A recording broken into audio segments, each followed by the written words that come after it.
Okay, we're down to the quarterfinals, and we go to the semifinals in the championship game. World Cup, who survives?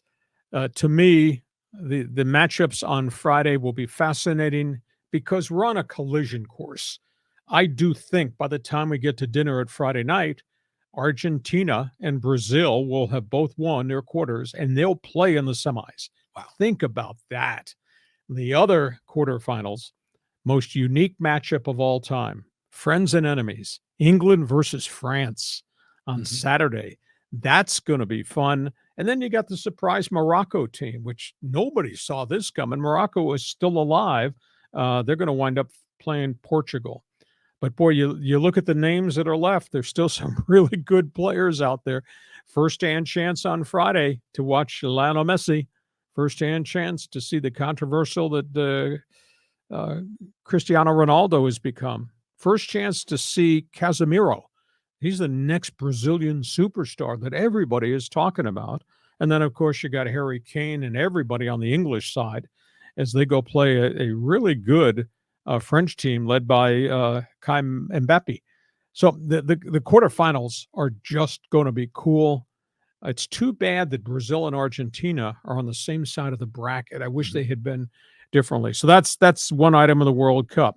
Let's talk about the coach, Greg Berhalter.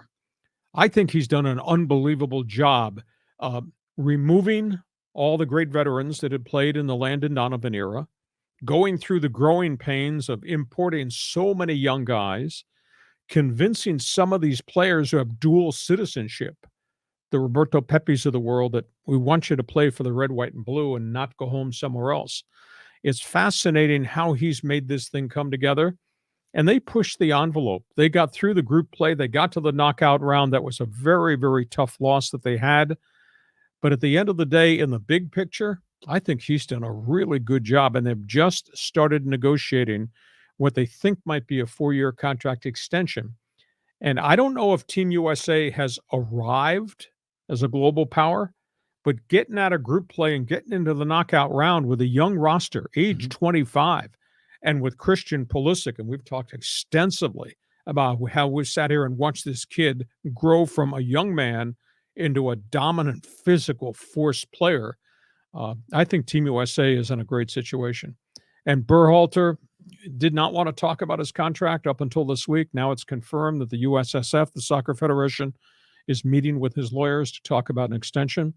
He's much better set of circumstances than the Mexican coach who got fired an hour after their loss, the German coach who was quit, and the Spain coach who quit this morning. Wow. So I think Berhalter has done a great job. One other note, by virtue of the success of Team USA, every player gets $294,000 in bonus money.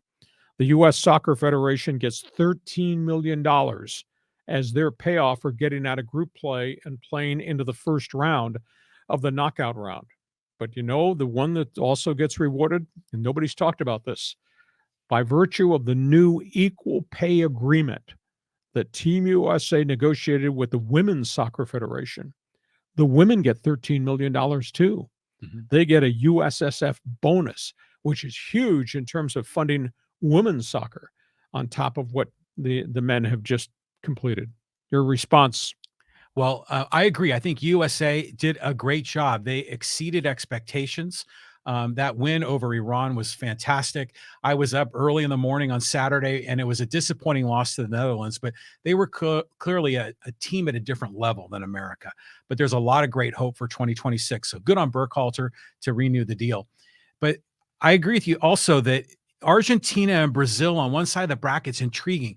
And I look at it from this perspective that we are so focused on sports in the United States of America, and by extension also to soccer in Europe, and even basketball in Europe, and then baseball in East Asia, in Japan and Korea.